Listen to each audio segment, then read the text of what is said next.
Friends देखिए, आज हम लोग देखेंगे क्लास 10th का जो मैथमेटिक्स का क्वेश्चन है जो 2017 में सी का मतलब होता है कंपार्टमेंटल का जो क्वेश्चन है उसको आज हम लोग क्या करेंगे, सॉल्व करेंगे। अच्छे तरीके से देखेंगे। 20 क्वेश्चन रहता है, 2017 में 20 क्वेश्चन ऑब्जेक्टिव पूछा था, उसी के बारे में हम लोग क्या करेंगे, पूरा डिटेल्स में जानेंगे कि किसका ऑप्शन कैसे हुआ, किसका आंसर कैसे हुआ। ठीक है, बी होगा, सी होगा, डी होगा, इस टाइप से।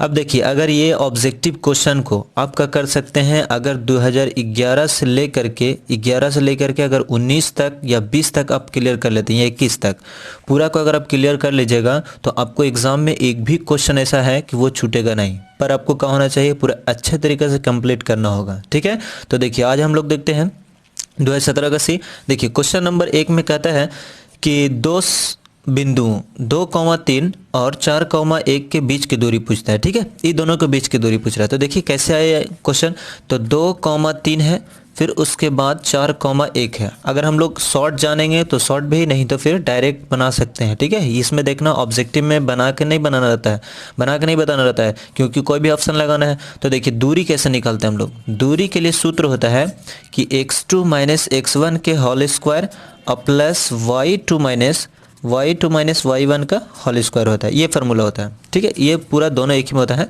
अब देखिए ये चीज़ हम लोग को अगर नहीं याद है तो कैसे निकालेंगे, तो इसमें से इसको घटा देना है, इसमें से इसको माइनस करना है, यानी कि 4 में से 2 को घटाना है और स्क्वायर करना है, फिर उसके बाद 1 में से 3 को घटाना है, स्क्वायर करना है। ठीक है, ये चीज़ ध्यान में रखना है। 4 में से 2 घटेगा तो 2 का स्क्वायर हो जाएगा और 3 में से 1 घटेगा तो -2 का स्क्वायर होगा, क्योंकि बड़ा के साथ माइनस, इसलिए। अब 2 दूना का कितना होता है 4 और 2 दूना का कितना होता है तो 4 4 4 देखिए 4 4 आ गया, तो 4 4 8 भी हो सकता है। जोड़ेंगे अगर 4 दूना का 8 भी लिख सकते हैं हम लोग। तो 4 का वर्गमूल 2 हो गया और 4 2 ठो है। ये आपका आंसर हो गया। समझ में आना। अगर इस टाइप से रहे कि 36 + 36 रहे, सपोज दैट, तो 36 का वर्गमूल 6 हो गया और 36 कितना है 2 ठो है। इस टाइप से आंसर लिख सकते हैं। तो इसका आंसर जो आया कितना आया, 2√2 आया। तो देख लेते हैं 2√2, यानी कि ये वाला ऑप्शन सही हो जाएगा। समझ में आ रहा है ना। आगे देखते हैं क्वेश्चन नंबर 2 में कहता है द्विघात समीकरण x² + 5x - 6 = 0 का घात है। इसमें देखना है कि घात देखना है। घात देखिए, x² + 5x - 6 = 0, इसका घात पूछता है। घात के मतलब पावर। तो देखिए सबसे ज़्यादा इसका घात कितना है तो 2 है।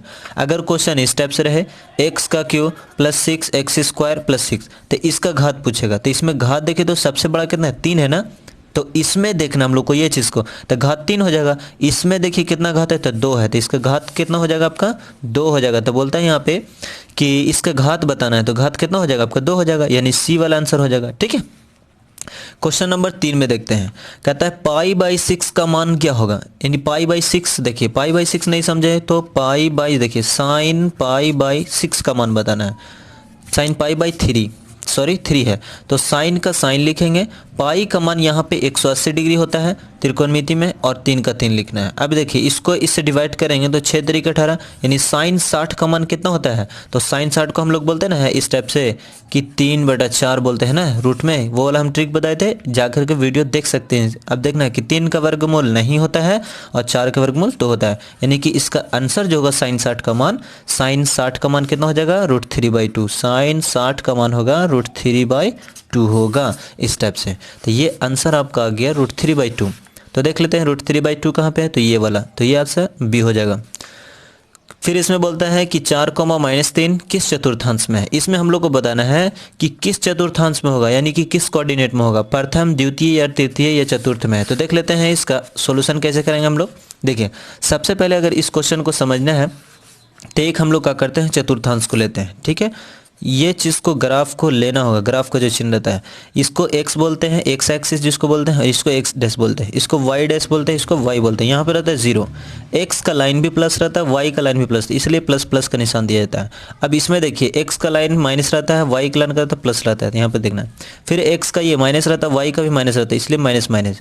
अब x का लाइन का होता है प्लस होता है, y का लाइन का होता है माइनस होता है, इसलिए देखिए यहाँ पे क्या हो गया प्लस माइनस हो गया। अब ये चीज़ आपको ध्यान में रखना है। इसको फर्स्ट कोऑर्डिनेट यानी प्रथम पद बोलते हैं, इसको द्वितीय पद यानी सेकंड कोऑर्डिनेट, इसको तृतीय पद बोलते हैं यानी कि थर्ड कोऑर्डिनेट, और इसको चतुर्थ पद बोलते हैं यानी फोर्थ कोऑर्डिनेट।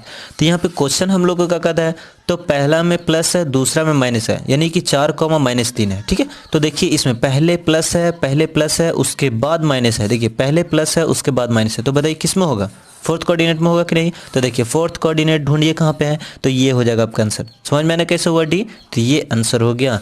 अब बोलता है कि क्वेश्चन नंबर 5 में देखते हैं, अर्धवृत्त का कौन होगा, यानी नहीं समझे कि एक अर्धवृत्त है, ये पूरा वृत्त हो गया, इसका आधा करेंगे तो अर्धवृत्त होगा, तो ये आपका अर्धवृत्त हो गया, ये अर्धवृत्त हुआ, सॉरी यहाँ से ऐसे कर लीजिए, ये अर्धवृत्त हो गया। ठीक है, इसके बीच जो कोण बनेगा तो यहाँ पे कितना का बनेगा, 90 का बनेगा ना। अगर हम लोग इस टाइप से त्रिज्या लेते हैं, ये वाला गोल का पूरा त्रिज्या लेंगे, इधर से त्रिज्या लेंगे तो कितना हो जाएगा, ये कोण बनेगा कितना का, 90 डिग्री बनेगा। तो ये हो जाएगा आपका आंसर जो होगा 90 डिग्री हो जाएगा। कितना होगा, 90 डिग्री होगा। क्वेश्चन नंबर 5, 6 में देखते हैं, 2, 4, 6, 5, 4, 6, 3, 4 बहुलक है। देखिए 2 के बाद 6, देखिए 2 के एक ठो है, 4 देखिए कितना है, 3 है, तो बहुलक में क्या होता है, सबसे बड़ी बारंबारता, यानी कि सबसे जिसका संख्या अधिक रहता है उसी को हम लोग बोलते हैं। तो 4 बहुत सारा ढेर सारा है, तो ये आपका आंसर हो जाएगा। अगर 6 रहता तो 6 आंसर हो जाता। बहुलक में अगर क्वेश्चन इस टाइप से कहते हैं कि 2, 3, 0, 3, 2, 6, 2, 3, 3, 4, 3, इस टाइप बस बहुत सारा लिख देगा। इसमें देखना है कि 2 देखिए 1, 2, 3 तो है, जबकि 3 देखिए 3 की संख्या ज़्यादा है, तो बहुलक का हो जाएगा आपका 3 हो जाएगा। समझ में आ रहा है ना, इस टाइप से होगा। यानी कि इस क्वेश्चन में 4 की संख्या का अधिक है, तो इसमें क्या हो जाएगा, बहुलक 4 ही हो जाएगा। आगे देखते हैं क्वेश्चन नंबर 7 में, कहते हैं एक सिक्का को उछालने पर पट आने की प्रायिकता बताना है। तो देखिए एक सिक्का में आप देखे होंगे, देखिए अगर बनाना रहेगा तो इस टाइप से बनाएंगे हम लोग। सिक्का में रहता है हेड और क्या रहता है, टेल, यानी कि कुल हो गया हेड और टेल रहता है, हेड और टेल रहता है, यानी कि कुल इसमें हो गया, कुल परिणाम कितना हो गया, 2 हो गया। अब बोलता है कि पट निकालना हम लोग को, तो प्रायिकता निकालना का चाहिए, तो पट का निकालना है। तो देखिए पट 1 है और कुल 2 है, पट 1 है कुल 2 है, तो 1/2 का हो गया, 2 आंसर होगा। यानी इस टाइप चित कभी बोलेगा तो 1/2 ही आंसर होगा। तो इसका जो आंसर हो गया आपका कितना हो गया, 1/2 हो जाएगा। आगे देखते हैं हम लोग क्वेश्चन नंबर 8 में, AP 5, 7, 9 ... 11, फिर दिया हुआ 7वां पद निकाला हम लोग को। देखिए 5, 7, 9, 11 ... का 7वां पद, यानी A7 निकालना हम लोग को। तो A7 को क्या बोलते हैं, A7 को हम लोग बोलते हैं A + 6D बोलेंगे। 7वां पद को A + 6D, अगर 8वां पद रहेगा तो A + 7D बोलेंगे, 10वां पद रहेगा तो A + 9D बोलेंगे। इस टाइप से आपको याद रखना है। अब इसमें देखना है A का मान कितना है, तो AP सबसे पहले हम लोग को दिया हुआ, AP 5 दिया हुआ, 7 दिया हुआ, 9 दिया हुआ। 5 दिया हुआ है, 7 है, 9 है, तो A बराबर इसमें क्या हो गया, फर्स्ट वाला को बोलते हैं ना, 5 हो जाएगा फर्स्ट वाला। D, तो D का होगा 7 में से 5 जाएगा तो कितना बचेगा, 2। अब हम लोग को 7वां पद निकालना है, तो A प्लस का होगा, लिखेंगे यहाँ बच्चों की A + 6D बराबर, A + 6D का होगा। A का मान कितना है, तो 5 + 6 गुने D का मान कितना है, 2, तो 6 दूना के 12 और 5 कितना हो गया, तो 17 हो गया। यही ना हुआ आंसर, यानी कि इसमें 17 देखते हैं कौन है, तो ये है, तो ये आपका आंसर हो जाएगा, C हो जाएगा। ठीक है, क्वेश्चन नंबर 9 में देखते हैं, कहता है 2 समरूप त्रिभुजों के क्षेत्रफलों के अनुपात इतना दिया हुआ है, तो उनके भुजाओं के अनुपात का होगा। समरूप त्रिभुजों का क्षेत्रफल दिया हुआ, यानी कि देखिए फार्मूला यहाँ पे होता है एरिया ऑफ त्रिभुज ABC बाय एरिया ऑफ त्रिभुज DEF होता है। ठीक है, बराबर होता है AB बाय DE हो जाएगा, AB बाय DE का स्क्वायर होता है। अब इसके बराबर हम लोग को कितना दिया हुआ है, तो यहाँ पर देख सकते हैं 16 अनुपात कितना है, 81 है। तो हम लोग लिख लेंगे कि 16/81 लिखेंगे, ऐसे 81 बराबर AB बाय DE लिखा हुआ है, इसका स्क्वायर। अब देखना 16 का अगर हम लोग करेंगे स्क्वायर, मतलब रूट निकालेंगे, तो 4 का स्क्वायर होता है 16 और 9 का स्क्वायर होता है 81। ठीक है, यानी इसका स्क्वायर। अब AB बाय DE का स्क्वायर से स्क्वायर कट गया, यानी कि कितना आ गया, तो 4 और 9 आ गया, तो 4 अनुपात का हो जाएगा 9 ही ना होगा, 4 अनुपात 9 आंसर हो जाएगा। तो देख लेना है कि 4 अनुपात 9 कौन है, तो ये वाला है। समझ में आने किस टाइप से बना, तो ये फार्मूला को आपको याद रखना अगर इस तरह से क्वेश्चन बनाना है तो। अब देखिए क्वेश्चन नंबर 10 में देखते हैं हम लोग, कहता है कि sin 50 cos 40 का मान होगा। तो देखिए इसको हम लोग बना लेते हैं, क्या दिया हुआ है, sin 50 degree by cos 40 degree. देखिए sin 50 को हम लोग लिख सकते हैं कि sin 90 - थीटा। तो 90, देखिए अगर 90 में से 40 को घटा देते हैं तो 50 बच जाएगा, इस टाइप से। अब यहाँ पे इसको सेम सेम रहने देंगे, cos 40 को cos 40, साइन 90 माइनस थीटा तो क्या होता है cos थीटा होता है, यानी कि cos 40 हो जाएगा। और नीचे में भी कहा है cos 40 है, इससे ये कैंसिल हो जाएगा तो कितना बचेगा 1। समझ में आया ना किस टाइप से हुआ। तो इसका जो आंसर होगा ये कितना हो गया आपका 1 आंसर हो गया। ठीक है, क्वेश्चन नंबर 11 में देखते हैं। कहता है ax square minus 6x plus C बराबर 0 के मूलों का योग बताना है। यहाँ पे मूलों का योग बताना है। तो देखिए मूलों का जो योग होता है, मूलों का योग होता है माइनस बी बटा ए होता है। मूलों का योग इसको बोलते हैं हम लोग अल्फा प्लस बीटा को बोलते हैं, इसके बराबर होता है माइनस बी बटा ए होता है। इसमें देखिए यहाँ पे देखना है कि ए बी सी, तो बी के जगह पे कितना दिया हो 6 दिया हुआ है, तो माइनस यहाँ भी है और फार्मूला में भी माइनस होता है, तो इसके जगह पे 6 हो जाएगा ये। ठीक है, माइनस माइनस प्लस, ए का मान देखिए कितना है, तो ए का मान तो ए ही ना है, तो ए हो गया, ये आपका आंसर। क्वेश्चन बैंक में कुछ और दिया हुआ लेकिन 6 बटा ए आंसर होगा, ये चीज़ को ध्यान में रखिएगा। ठीक है, आगे देखते हैं हम लोग क्वेश्चन नंबर 12 में। Sign square theta plus cos square theta का मान क्या होता है। तो देखिए हम लोग यहाँ पे जानते हैं कि चूंकि sine square theta plus cos square theta equal to 1 होता है, तो इसका आंसर जो होगा 1 हो जाएगा यहाँ पे। क्वेश्चन नंबर 13 में देखते हैं। कहते हैं एक गोले का क्षेत्रफल कितना होगा। तो एक गोले का जो क्षेत्रफल होता है, ये गोला का जो क्षेत्रफल होता है वो 4 पाई आर का स्क्वायर होता है। कितना होता है 4 पाई आर का स्क्वायर होता है, ये आंसर हो जाएगा। क्वेश्चन नंबर 14 में देखते हैं। कहता है बिंदु 3,4 मूल बिंदु से दूरी निकालना है। 3,4, तो देखिए जो मूल बिंदु से दूरी होता है, देखिए हम लोग यहाँ पे निकाल लेते हैं, टेंशन नहीं लेते हैं।